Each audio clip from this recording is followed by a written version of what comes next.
Replacement windows. Not in your budget this year? Well, what if you could save 20%? Renewal by Andersen, full-service replacement window division of Andersen, are putting windows back in your budget with this exclusive podcast-only offer.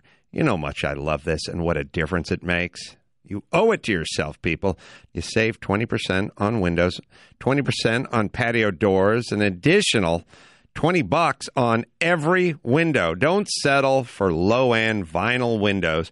Renewal by Andersen's composite Fibrex window material is 2 times stronger, and you can save 20% on windows and patio doors, plus an additional $20 off each and every window with 0 down, 0 payments, and 0 interest for a year. The air conditioning works better. It's so much quieter. The heater's better. Everything is better. Dust is down. So for a free renewal by Andersen Windows Diagnosis, call 1-800-406-8700. Again, 1-800-406-8700. 1-800-406-8700. Dawson. Offer not available in all areas. Restrictions and conditions apply. Call for license information. TCL is a proud sponsor of the 1500 ESPN studios. TCL, America's fastest growing TV brand. Minnesota Vikings, the NFL, football. Yeah, football. Welcome to Purple Podcast.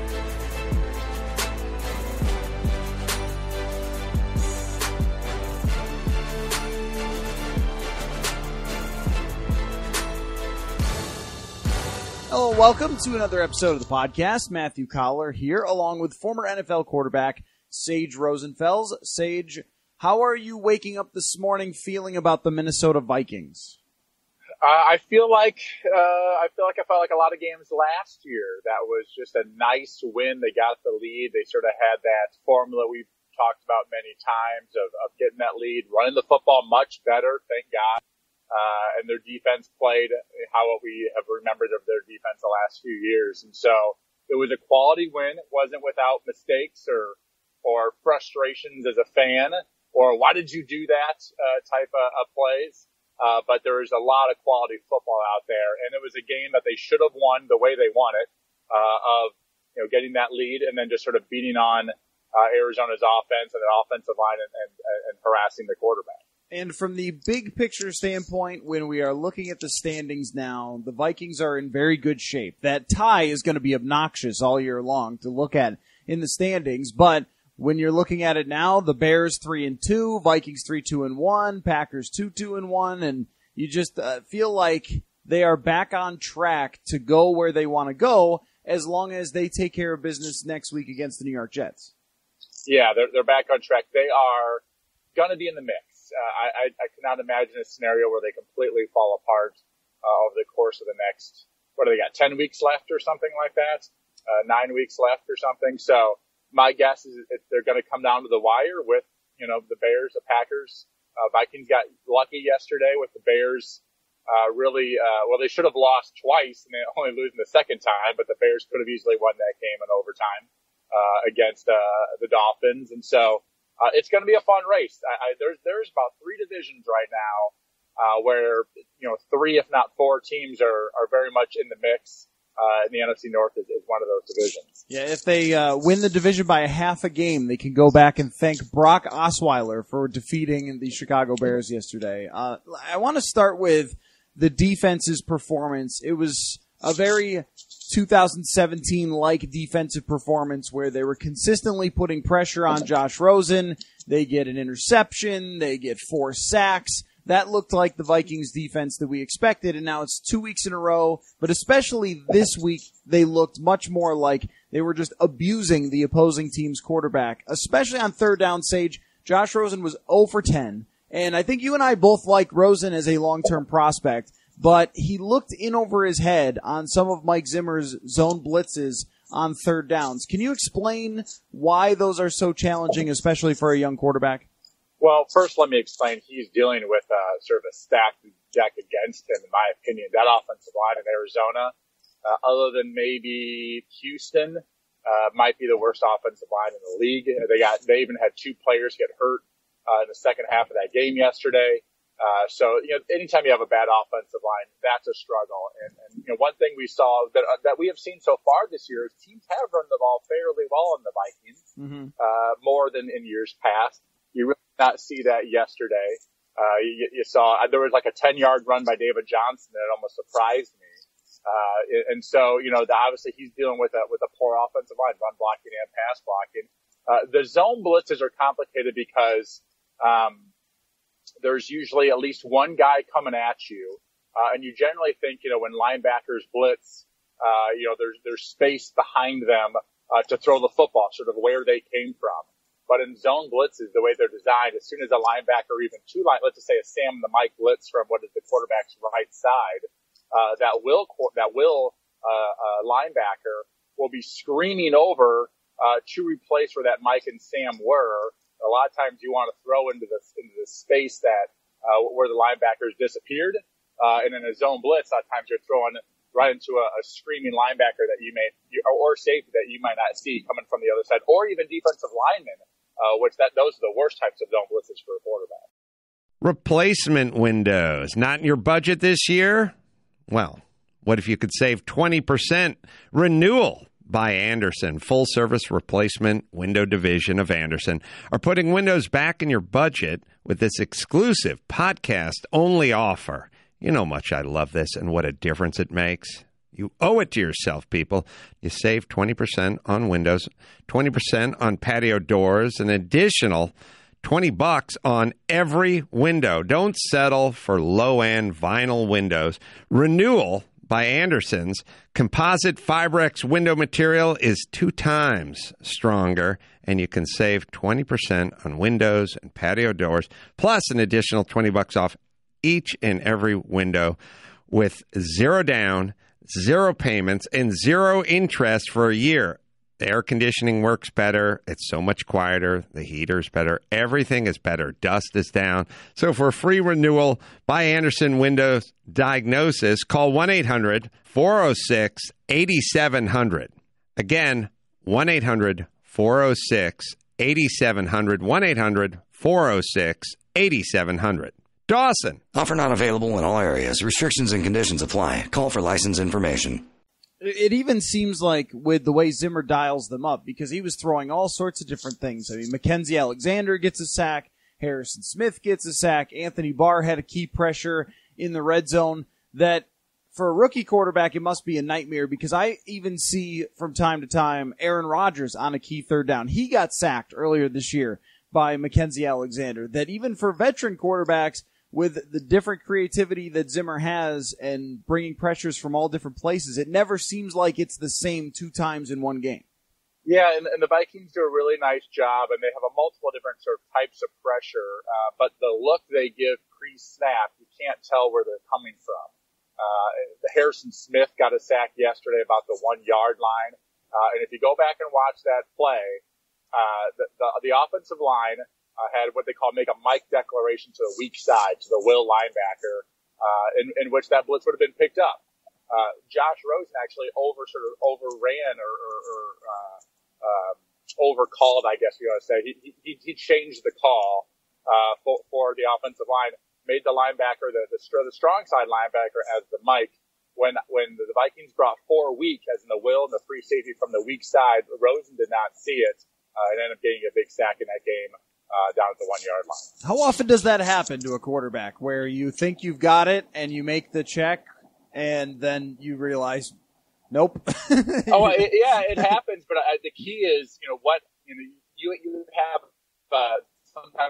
sometimes this you're good at. They give you these looks where you can't help but come in 4 strong or 4 weak, and that's a big challenge. And when whatever you end up making as that sort of Mike declaration, or you decide how the whole thing is going to be blocked. Even if you change and you feel really good about it, you do have to confirm at the snap what actually did happen. Did I get fooled or didn't I? Mm-hmm. And you have to have an answer for when you get fooled. And sometimes that's the hot throw might go from the strong side to the tight end, and then when you change the protection, it actually goes to the weak side to that slot receiver. You have to have a hot ready there. So that's why there's some offenses try to you have to keep the quarterback involved with the line. because if the quarterback doesn't know what's going on, he doesn't know where he's protected or where he's hot. So we've had a lot of conversations about Anthony Barr and, especially after that Rams game where he got left out to dry a couple of times. But the Vikings players you expect to step up really did step up yesterday. Danielle Hunter with 2 sacks. Harrison Smith gets the sack. And Anthony Barr, to me, Sage, looked like he was playing the game that he's supposed to play. Now, I'm trying to figure out in my mind here, because we get such a small sample, how much of it was you're playing the worst offenses in the league and you beat them down as you should, and how much is, this is what it's supposed to look like for the Vikings defense with all the talent they have. Yeah, I like the way Anthony Barr played yesterday. I think the thing with the position that Anthony Barr plays is you just sort of see him a lot. He's on the edge. He's matched up in man coverage on a running back. So he's like in a position where you see where he gets beat. It's sort of like a cornerback. The cornerback and the will linebacker a lot of times are sort of in spots, at least in coverage, where it's obviously see where they get beat. And so I actually think he's having a better year than what people may, think he has. People think he's a big problem. I don't. He's extremely athletic, and a guy that can do all the things he can do, from rush the passer to be pretty stout against the run and cover running backs pretty good usually in man-to-man coverage. He's a huge asset to this defense, and against an offensive line that's inferior, he can take advantage of that with his athleticism. Yeah, and yesterday I thought was probably his best game, but he was good against Philadelphia too. And I ran across this stat, and I'll have to see if it's updated. Okay, it is on Pro Football Focus. So aside from the Rams game, where it was total scheme and not Anthony Barr, he's only allowed 18 yards receiving into his coverage so far this year. So I think that one game can definitely twist the way that we see one particular player. If they get left out to dry, then it ends up changing the entire fan perspective for a whole season, when I think he's actually been very solid. It's the same way with quarterbacks sometimes. I really like Matt Ryan, but at the end of the day, Matt Ryan has had one good season. Now he's having a good year this year. But 2 years ago, he had like 115 quarterback rating with Kyle Shanahan. And other than that, he's actually been about a 92, 93 QB rating quarterback, maybe even below that. I think about 90 for his whole career. So we think of Matt Ryan as just like, is he a Hall of Famer? It's like, well, actually, pretty, average to above average for the most part, other than that one great year. And I think with Anthony Barr, he's had a really good season. We just saw that really bad game where he got exposed on a primetime game in the lights in LA. And if I recall, we talked about it. A couple of those plays are actually not his fault, or just really, really challenging routes that he had to cover. Did you see the game last night, the Kansas City game? I did. Kareem Hunt had a very similar play in that game where he was coming out of the backfield and then ended up running a seam route. I believe it was the first quarter, maybe in the first drive. Mahomes actually missed him. It would have been a huge play. That linebacker got blew past way worse than Anthony Barr. And if I recall, that was a pretty good linebacker. So that is a really, really tough route to cover, is that seam route out of the backfield. And that's something that Philadelphia used in the Super Bowl with Corey Clement, because it's kind of clicked in my mind, so I went back to look at it, and there was a touchdown pass from Nick Foles to Corey Clement where he did kind of the same exact thing, where it's not really a wheel route. He doesn't go out as far. It's more of, like you said, like a seam. And, with the quality of running backs in the league, I wonder if we will see that more often just around the NFL. Replacement windows. Not in your budget this year?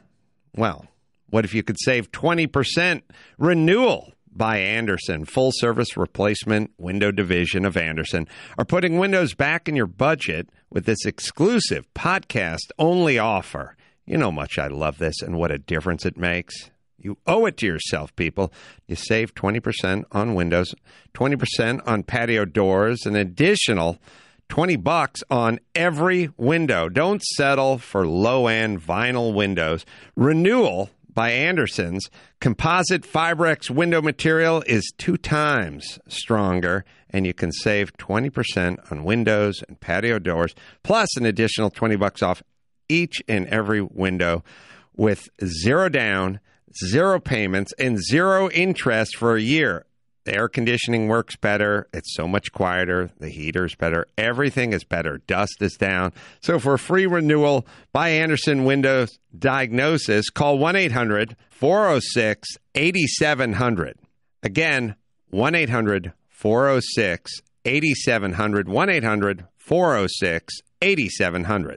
Dawson. Offer not available in all areas. Restrictions and conditions apply. Call for license information. So this is definitely sort of a new age thing. You know, offensive coordinators like Norv Turner have always liked option routes by running back, but a running back who ran a lot of seam routes, that didn't occur a lot. And I think you're finding these multifaceted running backs, in particular guys like Tariq Cohen in Chicago. I'm sure Dalvin Cook when he's healthy in Minnesota. But these guys that can sort of, you come up on that will linebacker and you usually see the running back either break out or break in, but to actually just, if I can take it, run right past him. If he's playing soft, then you have the option probably to break out. So I think they're even getting more creative with these option routes out of the backfield by these running backs. And I wonder about that with the Vikings going forward, because Mike Zimmer was asked about, the personnel, and he always played last year the same personnel, basically. It was always, Kendricks and Barr, linebackers, Terrence Newman at the nickel. I mean, it was like the same lineup for every play of every game almost. And this year, he's switched it around quite a bit. We saw Anthony Harris in the lineup. We've seen Jaron Kearse come in. And it seems to me that that's one of the things that he has to do to adjust, even if he's not taking out necessarily Eric Kendricks or Anthony Barr. But with the way other teams are playing, that using more of his personnel that he has, especially with some of the strengths they have with players like Kearse, and then we saw George Iloka yesterday. I think he's also, still trying to figure out his personnel a little bit. There's not a really super solid, this is absolutely our nickel will linebacker. He's the veteran who's been there forever. I think that, he probably hasn't talked about it too much, but I think he has guys sort of scrapping for position, scrapping for jobs, giving guys opportunities, probably in practice, some in games, to, try to increase the level of play amongst that, sort of third safety or third linebacker, nickel will, type of position. It's a very, very important position. There's also matchups. Some guys are better versus taller, tight end type of receivers, and other guys are better versus, small little slot guys. And so, matchup from game to game, that's an aspect of probably who's playing as well. So I like that he's changing it up. I think there's definitely there's probably going to be games where they even go dime, where they take out another linebacker and play another safety / corner in there and have six sort of DB types covering receivers when you play against a group that is just so good at throwing the ball that has 4 legitimate weapons. So let's move over and talk about the offensive side, because I agree with everything you said there, that it's going to be interesting to see how they adapt even to different offenses that they're facing who are a little more dangerous than the Cardinals. But on the offensive side, the Vikings did not get a superstar day from Kirk Cousins as they got against LA and Philadelphia, but they did get the running game that they have been so desperate for, and it made up the difference. Latavius Murray, 155 yards on the ground. Mike Boone added a 20-yard carry, and overall they finished with 195 yards at 6 yards a pop. And I thought the star of yesterday's game was Pat Elflein, Sage. That looked like the player that they were super high on when he came out last year and stepped right into that starting role. His first 2 weeks he has to go against Aaron Donald and then Fletcher Cox. But yesterday, the middle of the field was just wide open for Latavius Murray and Mike Boone to run through for explosive plays. Yeah, he's a difference maker, and you did see the Vikings offensive line was not the same early in the year. As the more Pat Elflein plays and the better he plays as this year goes on, we're sort of going to see his value of just how valuable he is to this offensive line. He was moving people yesterday. He can't dance at all. That's an obvious thing too. But none of those the offensive line did all look the worst. I mean, there's no rhythm there, by the way. Whatever that dance is, that's probably another conversation. But Elflein, I think he's becoming a very consistent player, and it's good to have him back. Hopefully he stays healthy, because as you said, he came back, and the Vikings have really struggled to run the ball. He had 2 really tough opponents early on. As he gets guys that are more in the middle of the pack or even sort of worse nose tackles, I think we're going to see that running game improve and improve. And that was huge yesterday. That game was so reminiscent of last year. We even saw quarterback zone read go for a touchdown, which I feel like we saw that about once a month last year. So Kirk Cousins did not play his greatest game, but the really two really bad plays that he made, and you can blame them both on him. There was a lot that goes into that, and he's not going to play like Superman every single time he goes out there. Let me circle back to the dancing bit. You threw 30 touchdowns in the NFL. Did you do any particular dance when you threw them? Did you have a discount double check belt, or you can't? No, I didn't. Do the, and looking back, I was probably just scared of getting fined for anything. And it was much more strict back then. You seemed like you couldn't do anything. You couldn't do anything in a group. That's right. That was the whole thing. Which is insane. Like, they're totally harmless, and they've been great so far. The groups make them so much better. It's a team game. The team should get to celebrate. My only rushing touchdown of my career was a Thursday night game against the Broncos. I was playing for the Texans. We ran a naked bootleg to my left and dove in the end zone. I hopped up, and I had Ephraim Salam, who was my left tackle, come over to congratulate me. And I tossed him the ball, and I said, "Spike that blankety blank." And he spiked it. So that was really my only real celebration I think I ever really had. Never really had anything that was not my style. I was sort of like the be seen and not heard type of quarterback, and I was not flashiness was not a part of my forte. We need to do some research and find the best journeyman quarterback celebration for a touchdown of all time. We will get the investigative team at 1500 ESPN on that. Well, we can just go back to last week. I loved it when Josh McCown, when he first came back with the Bears after being, playing for the Hartford Colonels and coaching high school football. Mm-hmm. I believe they were playing Packers on like a Sunday or Monday night, and he dunked the basketball. I think he just ran like a quarterback draw and went right for the crossbar and dunked it. So I thoroughly appreciate a quarterback showing his athleticism after he scores a touchdown, because we're great athletes. The now illegal, yes, right. The now, at least he is, the now illegal dunk. You can't do that anymore. You can do the group celebration, but you can't dunk it because you can hurt the goalpost, and then it's a delay of game where they have to fix the goalposts. So that's right. Well, they should go just lay it in there. I think that's what you do. Sort of a double pump 360 lay in. That's right.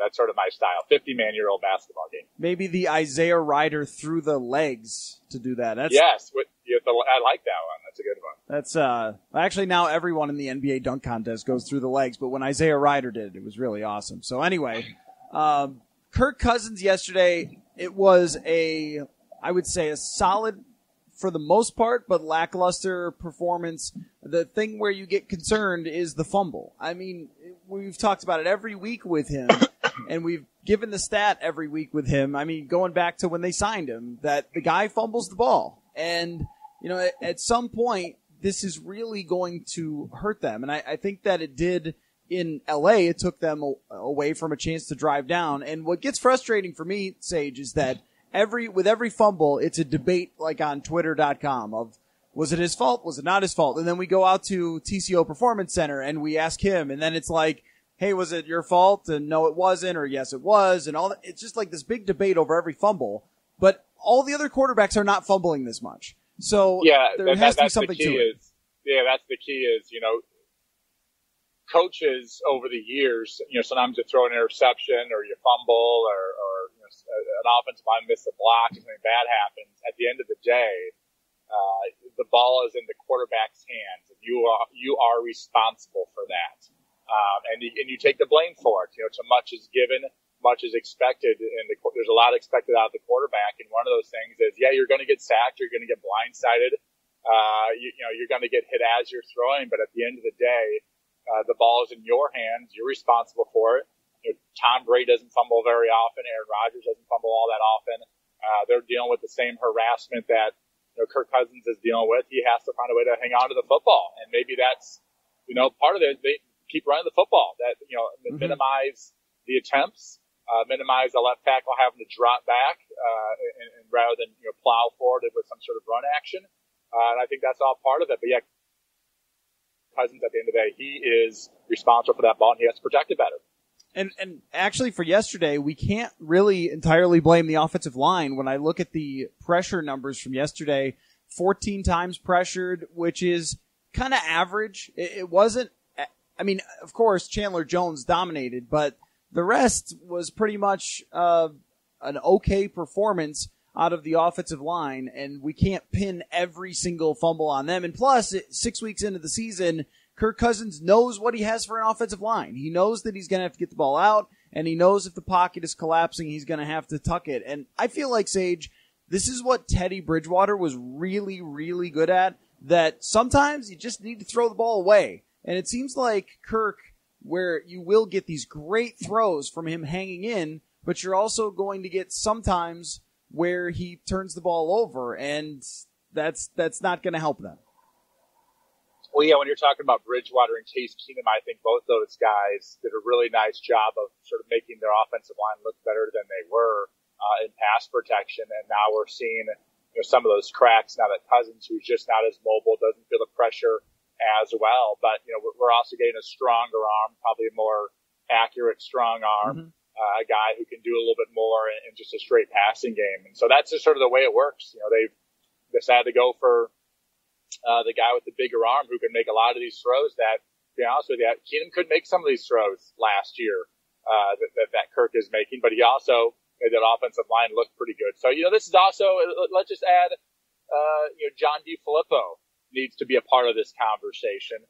He can do things. He can help out the left tackle or the right tackle. The guys are getting beat around the edge. It seems, if anything, it's Hill from the left side. He can help him out by putting a running back over there to chip, so that tackle knows that, hey, I'm not going to get beat around the outside, so I can sort of underset a little bit, knowing that I'm going to have running back help, and which will sort of force that defensive end back into the left tackle. He can also put a tight end over there in sort of a wing position again, so it sort of minimizes that rush lane that the defensive end has.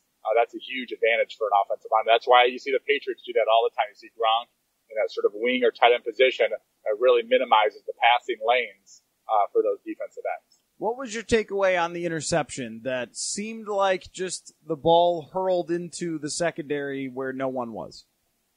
Yeah, so that was just a naked, what they call a naked bootleg, in which they had two guys to the right. I think it was two tight ends or a tight end and a receiver. I think it was two tight ends. And somewhere, whether it was between the tight end and the tackle guard, or maybe even the two tight end spots, somewhere in that gap, a defensive end got through. And that literally just should not happen. The only pressure that you should have on a naked is coming from around the outside, the furthest gap, somewhere outside your flat player, your flat offensive player. He got pressure on the inside. I think it surprised him. And I believe he was just trying to throw the ball away, sort of out to where he didn't think anybody was. And there really wasn't anybody there until that safety came over and made that really, really nice play, nice interception. Obviously, if you're going to throw the ball away, you really got to throw it away, throw it out of bounds and get rid of it, throw it at the feet of those tight ends. But the initial negative, there's going to be two negatives in that play when you break it down from a coach's perspective. One is whoever missed the block to allow, and I'll see that on the All-22 when I watch it probably tomorrow, but who missed that down block to allow that penetration of pressure. But obviously Cousins is going to get negative too. So as I said before, at the end of the day, the ball is in his hands. He has to make a good decision with the football. So with Cousins having kind of a down game that they get away with, and we kind of are assessing him through each week and where we are, which is the unfortunate part of making $84 million, is that every single week is going to be picked apart. But it's been my takeaway, Sage, that we've seen all the phases of Kirk Cousins at this point through 6 games. We've seen the Kirk Cousins who can take over a game. We've seen the Kirk Cousins, like you mentioned, with the incredible arm strength, the pinpoint accuracy down the field. We've seen him maximize his wide receivers. Another unbelievable day from Thielen. And then we've seen some of the downs as well. But I feel like if we're starting to form an opinion of how far this team can go, if you get the Kirk Cousins version over a couple of games in the playoffs that plays as well as he did against LA, Philadelphia, then you've got a chance if your defense is playing really well. If you get the version from yesterday, it's going to be really hard, I think. Well, he's not a top 5 quarterback, and statistically, I think that's where he is right now. but he just isn't. You know, if you could say, hey, would you rather have Drew Brees or Kirk Cousins? I'd take Drew Brees, even though he's at the end of his career. I'd take Tom Brady, Aaron Rodgers. You know, there's other guys out there that I'd rather have. You know, he is paid like a top 5 quarterback because of basically capitalism, supply and demand within the sport of football and at the quarterback position. Is he a top 10 quarterback? Maybe. Is he a top 15? Absolutely. You know, probably a top 12 in my opinion. So, you know, he's a good player. You know, he's a B plus player, if that's what you want to sort of describe it, in my opinion. He is good enough to win the Super Bowl, if they're going to make a run here as the season progresses in the playoffs, into the championship games. He's going to have to play his A football, because he sort of has A game and he has C plus game. And, you know, overall he's somewhere in the middle. But I think that what we didn't see out of the last few quarterbacks is we didn't see that A game. And when Kirk is on, man, he is a top 5 quarterback in the league, and you just sort of hope it all times out right, whether it's this year or somewhere in the next 3 years. Do you know how good the Minnesota Vikings are right now? I feel like I'm still waiting to fully know how good this team is. Maybe we'll know in the next few weeks, especially when they go up against New Orleans, or if they do or don't take care of business in New York. But I'm still hesitant to decide if I feel like they are in the conversation with the other top teams, the New Orleans, the Los Angeles, yet, or if I still want to wait on that. I think everyone waits. I think we wait until around Christmas time. I think that's the way it goes. Last year at this time, do you know who was 5-0 and the only undefeated team in the NFL? I do not. The Kansas City Chiefs. All right, then they lost 5 in a row. Right. All right, so they were feeling on top of the world, then their defense fell apart, and they lost 5 in a row. And so, you know, the football people love to try to feel really good or bad about where they are early in the year. It's amazing how much changes from week to week in every division on every football team. It truly is any given Sunday. The Texans look terrible. They were 0-3. Now they're 3-3. So, you know, let's just play it out and enjoy each week.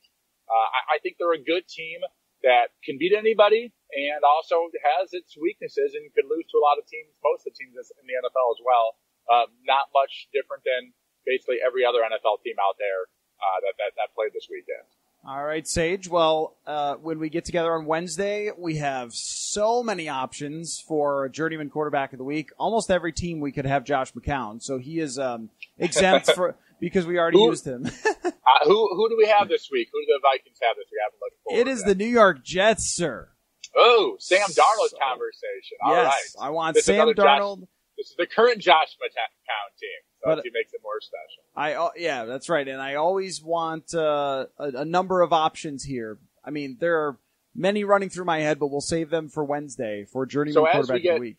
As we get to the end of the year, I'm thinking maybe like last game of the season, or maybe I don't know, but I feel like we should I think we should call it the Josh McCown Award. Yes.